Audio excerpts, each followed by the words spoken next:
आमच्या दृष्टीने निवडणुका लढवणं हा अजेंडाच नाही आहे. पण शेतकऱ्यांचे प्रश्न केंद्रस्थानी आणणं, शेतकऱ्यांचा जो काही आवाज आहे तो केंद्रस्थानी आणणं, तो आवाज या प्रस्थापिताच्या कानात घुमवणं आणि तो आवाज एकदा घुमला, शेतकरी जागा झाला की मग प्रस्थापिताच्या लक्षात येईल की मला नेमकं कोणत्या वाटेनं जायचं आहे. ज्याला निवडणूक लढवायची आहे त्याला आम्ही दिशा देणार आहोत, ज्याला निवडणुकीच्या रणांगणामध्ये पराभूत करायचे आहे त्याला आम्ही पराभूत करणार आहोत. तुम्ही मला सांगा सचिनजी, जर पाणी आणलं इथल्या लोक आणलं पाणी आलं पाणी, परंतु मला एक सांगा, जर पाणी आणलं तर भूगर्भामध्ये ते पाणी साठलं का नाही? लोकांच्या समस्या का सुटल्या नाही? आणि समस्या सुटल्यास तर गेल्या वर्षीच्या दुष्काळामध्ये टँकर हजारो टँकर का लागले? मला स्पष्ट म्हणायचं, इथले लोकप्रतिनिधी मार्केटिंगमध्ये बाप माणूस आहे. जर कोणाला आमदार व्हायचं असेल महाराष्ट्रामध्ये तर मार्केटिंग कसं करावं हे इथल्या लोकप्रतिनिधीकडून शिकून घ्यावं. कारण मार्केटिंग मिनिस्ट्री जर या देशामध्ये असेल तर ती त्यांना द्यावी असं माझं मत आहे. काम न करता सुद्धा खूप रित्या चांगलं एस्टॅब्लिश करता येतं हे आम्हाला जाणवतं. पीक जळून गेल्यावर इथले लोकप्रतिनिधी पाणी आणतात. अहो, ज्यावेळेला ज्वारी कंचात होती, ज्वारी हुरड्यात होती, त्यावेळेला पाण्याची गरज होती, त्यावेळेला आंधे धरणात पाणी न्यायचं होतं म्हणून स्टंट केला, पाणी आणलं नाही, पाणी पुढं मागं केलं आणि आमची पिकं जाळली. कार मानदेश प्रेममध्ये आपल्या सर्वांचं स्वागत आहे. विधानसभा लागले आणि विधानसभेचं वारं सगळीकडे वाहतंय. विविध मतदारसंघामधील आढावा आपण घेतोय. आपण मान खटाव मतदारसंघामध्ये शेतकरी संघटनेचे पदाधिकारी आहेत, त्यांच्याशी आपण चर्चा करणार आहे. खरं तर मान खटाव विधानसभा मतदारसंघामध्ये निवडणुकीला रंगत येणार, चुरशीची निवडणूक होणार. राजू शेट्टी यांची स्वाभिमानी शेतकरी संघटनेची चळवळ ही आता वळवळ करणार यात शंकाच नाही. खरं तर आता या शेतकऱ्यांना, या चळवळीला, या शेतकऱ्यांसाठी रस्त्यावर उतरावं लागतंय ही शोकांतिका आहे. मान खटाव मध्ये विकास झालाय, विकास केलाय असं जे म्हणतात त्यांच्यासाठी ही शेतकरी संघटना यांची जोरदार चपराक असणार आहे. आपण राज्य प्रवक्ते अनिल पवार यांच्याशी संवाद साधणार आहे. खूप खूप स्वागत तुमचं. नमस्कार. काय सांगाल, आता निवडणूक लागली आहे आणि तुमची जी चळवळ आहे ती आता लय वळवळ करते. महाराष्ट्रामध्ये स्वाभिमानी शेतकरी संघटनेचे संस्थापक अध्यक्ष राजू शेट्टी यांनी 2002 साली एक विचार घेऊन महाराष्ट्राला दिशा दिली. शेतकऱ्यांच्या प्रश्नावर लढण्यासाठी एक चळवळ उभी केली. शेतकऱ्यांचे पंचप्राण शरद जोशी यांच्या नेतृत्वाखाली त्यांच्याबरोबर काम करता करता महाराष्ट्रामध्ये अशी चळवळ फोफावलेली आहे. आणि त्यांच्याबरोबर आम्ही काम करत असताना खटाव मानमध्ये स्वाभिमानी शेतकरी संघटनेचे सगळे शिलेदार राजू शेट्टींच्या विचारांचे पाईक म्हणून इथं अशा प्रकारची चळवळ चालवतो.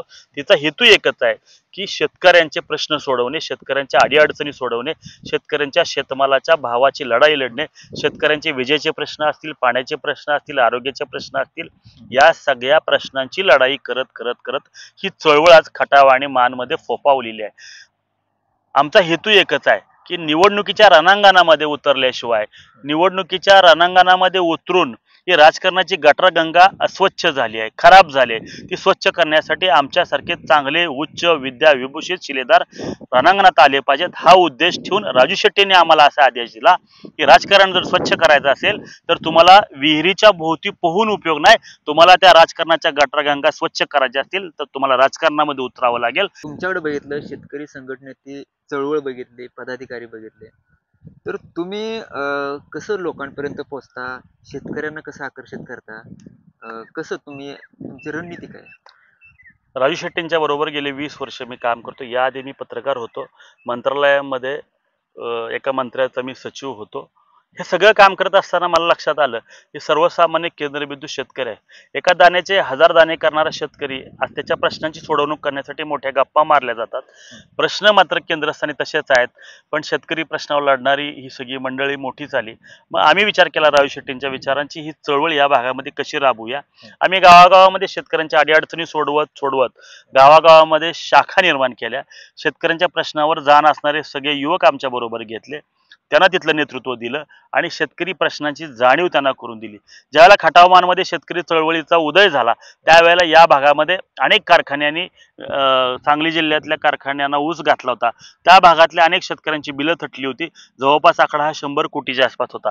गावागावामधल्या आम्ही शेतकऱ्यांना एकत्र केलं, ती बिलं आम्ही काढून दिली, घरपोच सेवा दिली आणि आम्ही चळवळीमध्ये काम करताना लोकवर्गणीतनं काम करतो. आम्ही कोणी मोठ्या पुढाऱ्यांची मुलं नाही, तर शेतकऱ्यांची मुलं आहे. सकाळी 6 ते 10 शेतीमध्ये राबतो आणि 10 नंतर उरलेला वेळ समाजसेवेसाठी देतो आणि त्यातूनही शेतकऱ्यांची मुलं आमच्या बरोबर आली आणि एक चळवळीचा उदय झाला. गावागावामध्ये शेतकऱ्यांच्या संघटनेच्या शाखा उभ्या राहिल्या आणि या सगळ्यांना राजू शेट्टीने मार्गदर्शन केलं की तुम्हाला लढल्याशिवाय शेतीला आवश्यक असणारी वीज, शेतीला आवश्यक असणारं पाणी, शेतीला आवश्यक असणारी खतं, बियाणं यांचे प्रश्न सुटणार नाहीत. आणि जर जगणं आमचं शेतीवर असेल, आम्हाला जगणं उदरनिर्वाह आमचा शेतीवर असेल, तर ते प्रश्न सोडवण्यासाठी आमच्या या मूलभूत समस्यांसाठी आम्ही लढायला लागलो. विजेचे प्रश्न हातात घेतले, पाण्याचे प्रश्न हातात घेतले, खते, बियाणं, शेतमालातल्या दराची फसवणूक या सगळ्या लढाया केंद्रस्थानी घेतल्या. म्हणूनच लोक आमच्यावर विश्वास टाकली आणि गेल्या 2-4 वर्षामध्ये आमच्या प्रयत्नाला यश आलं. म्हणून गावागावामध्ये शेतकरी चळवळ उभी राहिली. कृषी उत्पन्न बाजार समिती खटावमध्ये स्वाभिमानी शेतकरी संघटना लढली. अगदी थोड्या मतानं पराभव झाला, पण लोकांच्या लक्षात आलं ही शेतमालासाठी भांडणारी ही संघटना आहे. कधी काळी लोक म्हणायची लढाईसाठी शेतकरी संघटना पाहिजे, पण मतं द्यायला नको. पण आम्हाला जाणवतं की बाजार समितीच्या काळामध्ये लोकांनी खूप भरभरून मतं दिली आणि विधानसभेला सुद्धा ताकदीनं लोक आम्हाला सहकार्य करतील.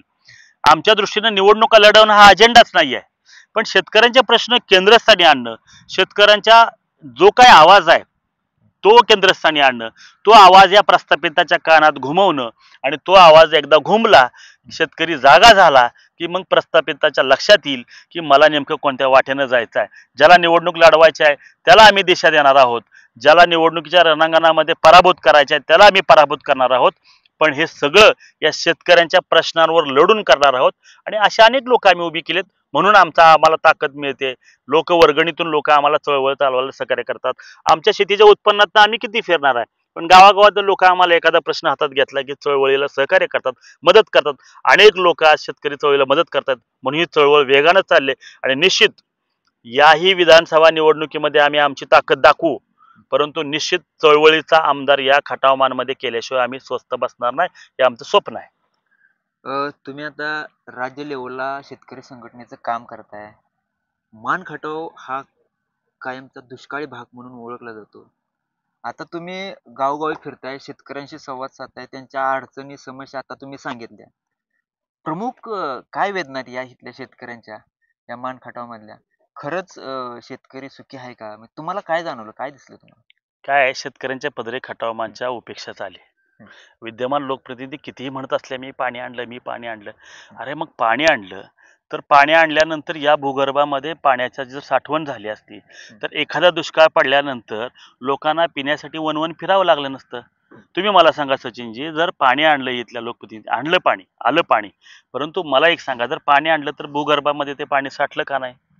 लोकांच्या समस्या का सुटल्या नाहीत? आणि समस्या सुटल्या तर गेल्या वर्षीच्या दुष्काळामध्ये टँकर, हजारो टँकर का लागले? म्हणजे एवढं भूगर्भाची पाण्याची पातळी वाढायला पाहिजे होती, रिचार्ज व्हायला पाहिजे होतं. तुटपुंज पाणी आलं, पाटाचं पाणी आलं, निघून गेलं, असं उपयोगाचं नाही. त्यामुळे सर्वांगीण पाण्याची भूक भागली पाहिजे, ती भागत नाही.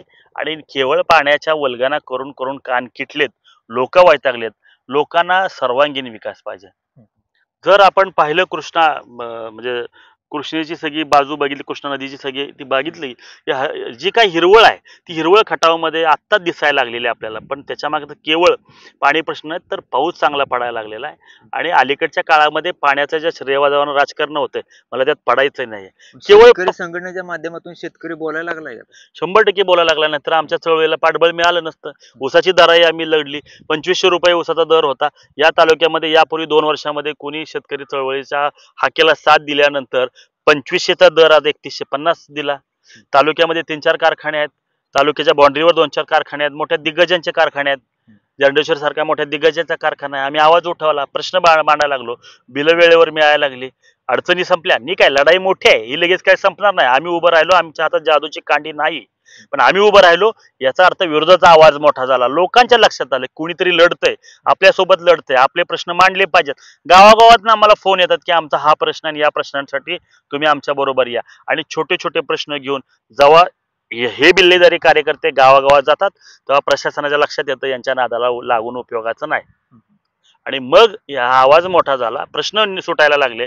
त्यामुळे नॅचरली लोकांच्या मध्ये एक सहानुभूती निर्माण झाली की स्वाभिमानी शेतकरी संघटनेचा बिल्लाधारी कार्यकर्त्याला समाजामध्ये सन्मान आहे, प्रशासनामध्ये वचक आहे, आपण त्यांचं काम केलं पाहिजे.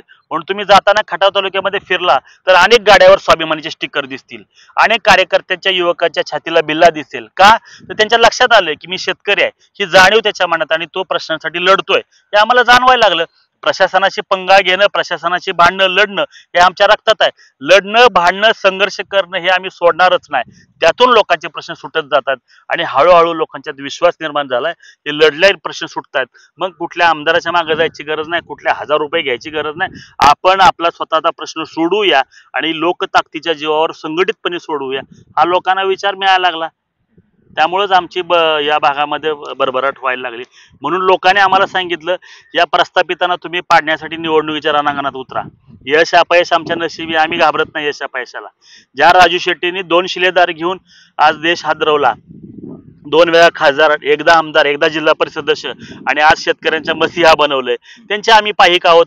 प्रश्न सुटतील. नाही लोकांनी आमदार केलं तरी आम्ही घाबरत नाही, पण प्रश्न सोडवणारी एक शक्ती या भागामध्ये कार्यरत झाली. एवढा जरी संदेश या निवडणुकीच्या निमित्तानं आम्ही दिला ना तरी आम्हाला खूप झालं आणि लोकांना लक्षात आलं लढतोय आम्ही, लोक आमच्या पाठीमागे 100% येतील. आज मनोज जरांगे साहेबांचा आदेश आम्ही बघू. एक युवक छोटासा आज महाराष्ट्राची एक चांगली ताकद तयार झाली. लोक त्यांच्या मागे का जायला लागली? भले प्रश्न आरक्षणाचे असतील, पण इथं सुद्धा हेच प्रश्न आहेत. खटावच्या पाणी प्रश्नांचा प्रश्न लोंबकळतोय. खटावच्या पाणी प्रश्नामध्ये राजकारण केलं जातंय आणि त्याचं आउटपुट येत नाहीये. प्रश्न जैसे थे, प्रश्नावर लढून आमदार 3 वेळा झाले. यापूर्वी अनेक जण आमदार झाले. प्रश्न जसे तसे आहेत. त्यामुळे आमचं प्रामाणिक मत आहे, आलं पाणी तर केवळ पाणी आणल्याच्या वल्गना करून उपयोगच नाही. पाणी आणल्यानंतर पुढच्या समस्या आहेत. शेतमालाचे दर आहेत, त्याच्यासाठी भांडावं लागेल. पीक पद्धती विकसित करावी लागेल, त्याच्यासाठी भांडावं लागेल. पाणी आणलं पण प्रश्न सुटणार नाही. विजेच्या समस्या आहेत, त्याच्यासाठी भांडावं लागेल. पाणी आमच्या विहिरीत आहे आणि वीज नाही, डेप्या जळलेल्या आहेत, उपयोग काय? आणि पाणी आणलं. अरे त्या योजना यापूर्वी राबवल्या गेल्या, सरकार आलं, तुमचं निधी मिळाला म्हणून आलं. खटावच्या लोकप्रतिनिधींना, मानच्या लोकप्रतिनिधींना माझा सवाल आहे, तुम्ही तुमची तुलना इथल्या लोकांच्या लोकप्रतिनिधी बरोबर करू नका. तुम्ही जिल्ह्यातल्या इतर लोकप्रतिनिधींनी किती निधी आणला आणि त्यात तुमचा कितवा नंबर आहे हे तुम्ही बघा. मला वाटतंय तो नंबर त्यांचा 10व्या नंबरला असेल, 9व्या नंबरला असेल. कारण त्यांच्यापेक्षा जास्त निधी या तालुक्यातल्या, या जिल्ह्यातल्या त्यांच्याच पक्षातल्या असतील किंवा त्यांच्या मित्र पक्षातल्या असतील लोकांनी नेलाय. पण मला स्पष्ट म्हणायचं, इथले लोकप्रतिनिधी मार्केटिंगमध्ये बाप माणूस आहे. जर कोणाला आमदार व्हायचं असेल महाराष्ट्रामध्ये तर मार्केटिंग कसं करावं हे इथल्या लोकप्रतिनिधीकडून शिकून घ्यावं. कारण मार्केटिंग मिनिस्ट्री जर या देशामध्ये असेल तर ती त्यांना द्यावी असं माझं मत आहे. काम न करता सुद्धा खूप रित्या चांगलं एस्टॅब्लिश करता येतं हे आम्हाला जाणवतंय. आता तुम्ही मान खटावमध्ये शेतकरी संघटना चळवळ जी आहे ती चांगल्या प्रकारे चालवत आहे. तुमच्या आक्रमक भूमिकेमुळे, आक्रमक पवित्र्यामुळे शेतकरी आपोआप तुमच्याकडे वळू लागले. आता मान खटावमध्ये खरं तर सगळा ग्रामीण भाग सगळे शेतकरीच आहेत. तर येणारं भविष्य या चळवळीचं कसं असेल? म्हणजे सगळे शेतकरी आहेत, अजून पूर्ण शेतकरी तुमच्याकडे आले नाहीत, परंतु तुमच्या या आक्रमक पवित्र्यामुळे आता येऊ लागले. भविष्य काय असेल या चळवळीचं? स्वाभिमानी शेतकरी संघटनेची चळवळ ज्या ठिकाणी उभी केली त्यावेळेला माझ्यासारख्या एका सर्वसामान्य शेतकऱ्यांच्या पोरावर विश्वास ठेवून गुपूजमधील सूर्यबान जाधव सारखा उच्च विद्याविभूषित दिल्लीसारख्या ठिकाणी काम करणारा एक युवक माझ्या बरोबर आला. तालुक्याचे अध्यक्ष आज दत्तूकाका घारगे आहेत. खूप आर्थिकदृष्ट्या संपन्न असलेली माणसं चळवळीमध्ये यायला लागली. वैभव पाटील पक्षाचे अध्यक्ष आहेत, कातर खटावची ती मंडळी यायला लागली.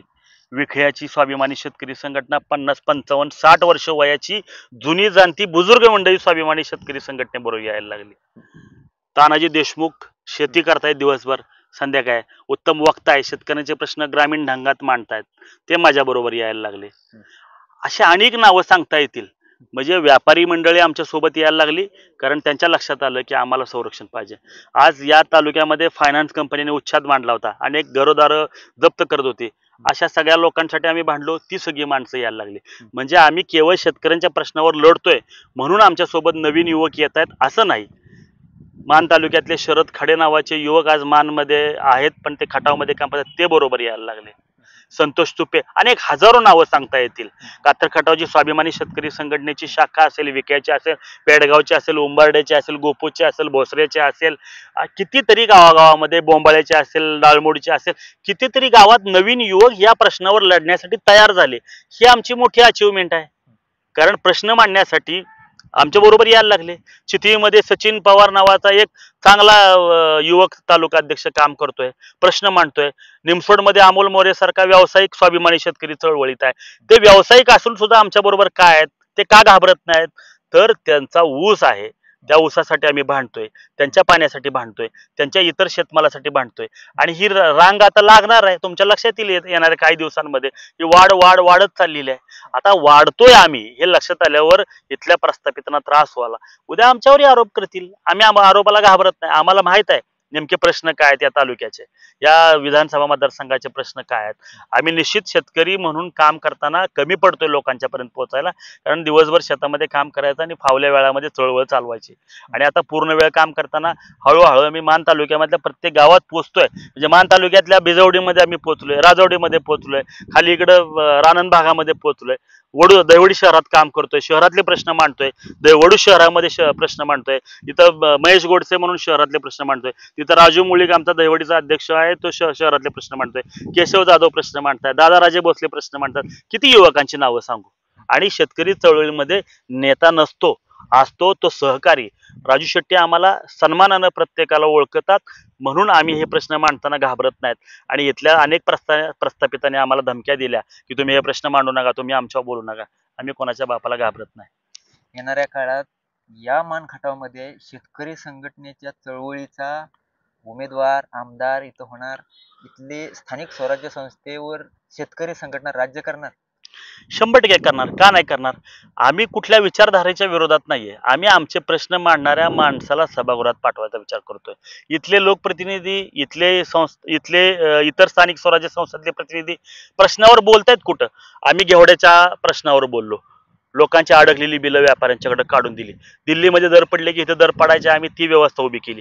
इथं आम्ही आल्याच्या प्रश्नावर बोललो. आल्याचा प्रश्न इतका जटिल झाला होता, जुनं नवं आलं घेऊन व्यापारी शेतकऱ्यांची लूट करत होती.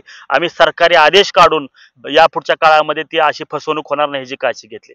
आम्ही ऊसाच्या दराची लढाई लढलो, आम्ही विजेचे प्रश्न सोडवतोय, आम्ही पाण्यासाठी आंदोलनं केली. पीक जळून गेल्यावर इथले लोकप्रतिनिधी पाणी आणतात. अहो, ज्यावेळेला ज्वारी कंचात होती, ज्वारी हुरड्यात होती, त्यावेळेला पाण्याची गरज होती, त्यावेळेला आंधे धरणात पाणी न्यायचं होतं म्हणून स्टंट केला, पाणी आणलं नाही, पाणी पुढं मागं केलं आणि आमची पिकं जाळली. त्या जाळलेल्या पिकाची राग झाली. आणि त्याची शपथ घेऊन सांगतो, इथल्या प्रस्थापितांना धडा शिकवल्याशिवाय आम्ही गप्प बसणार नाही. ह्याला शेतकरी चळवळ राजकारण का करते असे अनेक जण म्हणतात. अहो, राजकारणातली गटारगंगा स्वच्छ केल्याशिवाय शेतकऱ्यांना 2 घास खाताच येणार नाहीत अशी परिस्थिती आहे. विजेचे प्रश्न अनेक आहेत. विजेच्या प्रश्नावर कोणी बोलतंय का? किती डेप्यांची समस्या आहे. पाणी असून काय उपयोग आहे? तुम्ही पाणी आणलं सारखं. पाणी आणल्यानंतर पुढं काय? शेतकऱ्यांच्या मालासाठी काय केलं? मान तालुक्यामध्ये इतकं दुधाचं मोठं उत्पादन होतंय, काय एखादा सहकारी दूध संघ उभा राहिलेला नाही? यापूर्वीचे दूध संघ का कॉलअप झाले? मानदेशाचं दूध म्हणून का महाराष्ट्रामध्ये ब्रँड तयार होत नाही? मानदेशी बाजरी म्हणून का ब्रँड तयार होत नाही? मानदेशामधले इतर प्रोडक्ट का चांगले ब्रँड म्हणून केले जातात? या प्रश्नावर का आमदार बोलत नाहीत? पाणी आणलं, किती निवडणुका त्या पाण्यावर लढणार, आम्हाला कान किटले म्हणून आम्ही सांगतोय आता आम्हाला आमचं माणसं उभी राहिली पाहिजेत वेगवेगळ्या ठिकाणी, आणि त्या लोकांनी आम्हाला सामोपचारानं सांगितलं पाहिजे या प्रश्नावर बोलण्याची गरज आहे. आता मी गेले अनेक वर्ष चळवळीत काम करतोय, पत्रकार होतो. या भागामधले प्रश्न मांडताना शेतकऱ्यांशी माझा थेट कनेक्ट आहे. शेतकरी मला सांगतोय काय समस्या आहे. सकाळी 10 ते 6 मी शेती करतो. शेतीतलं माझं उत्पन्न, इथल्या कुठल्याही पुढाऱ्याने सांगावं की माझं उत्पन्न शेतीवर आहे, माझं जगणं शेतीवर आहे, आम्ही 100% त्यांना समर्थन देऊ. मोठ्या मोठ्या गप्पा मारायच्या, टक्केवाऱ्या घ्यायच्या, कमिशन घ्यायच्या आणि नंतर सांगायचं माझं शेतीवर जगणं आहे. काय उपयोगाचं नाही. शेतकऱ्यांच्या प्रश्नांसाठी भिडणारी स्वाभिमानी शेतकरी संघटना भविष्यात खटाव मानचा आमदार झाल्याशिवाय राहणार नाही. निश्चित आम्हाला खात्री आहे यावेळेला आम्ही परिवर्तन करण्याचा प्रयत्न करू. आलं यश तर ठीक, नाही आलं यश तर आम्ही खचणार नाही. राजू शेट्टीने आम्हाला सांगितलेलं आहे, शेतकऱ्यांच्या प्रश्नावर लढताना प्रस्थापितांच्या भिंतीला धडका द्यायच्या, इतक्या धडका द्यायच्या की ती भिंत हल्ली पाहिजे. म्हणजे आज नाही पडली तर पुढच्या वेळेला तर आम्ही ती ढकलून लावू, आणि ती ढकलण्यासाठी आम्ही काम करतोय. राजकारण आमचा प्रांत नसला तरी व्यवस्थेला जाग आणण्यासाठी आम्ही राजकारणामध्ये आहोत. नक्कीच. तर बघितलं आपण, हे होते अनिल पवार. राज्य लेवलला शेतकरी संघटनेची चळवळ चालवत आहेत. मान खटावमध्ये बऱ्यापैकी सर्व शेतकऱ्यांना सोबत घेऊन ते आक्रमक पवित्रा घेतात, प्रश्न मांडतात आणि इथल्या समस्या, इथल्या शेतकऱ्यांच्या समस्या असेल ते मांडतात. तर या मान खटावमधील शेतकरी संघटनेची जी चळवळ आहे, त्यांना इथं परिवर्तन करायचं आहे. इथली व्यवस्था, ही व्यवस्था बदलायची आहे आणि शेतकऱ्यांचं राज्य आणायचं आहे. आणि येणाऱ्या काळात तुमच्या माध्यमातून तुमच्या शेतकरी संघटनेचा जो उद्देश आहे तो साध्य हो आणि शेतकऱ्यांचं राज्य हो. तर धन्यवाद. धन्यवाद. आवाज माणदेशाचा, माणदेशातील प्रत्येकाचा. माणदेश प्राईम सबस्क्राईब करा आणि अपडेट रहा. नवीन व्हिडिओच्या नोटिफिकेशनसाठी बेल आयकॉनचं बटन दाबा. धन्यवाद.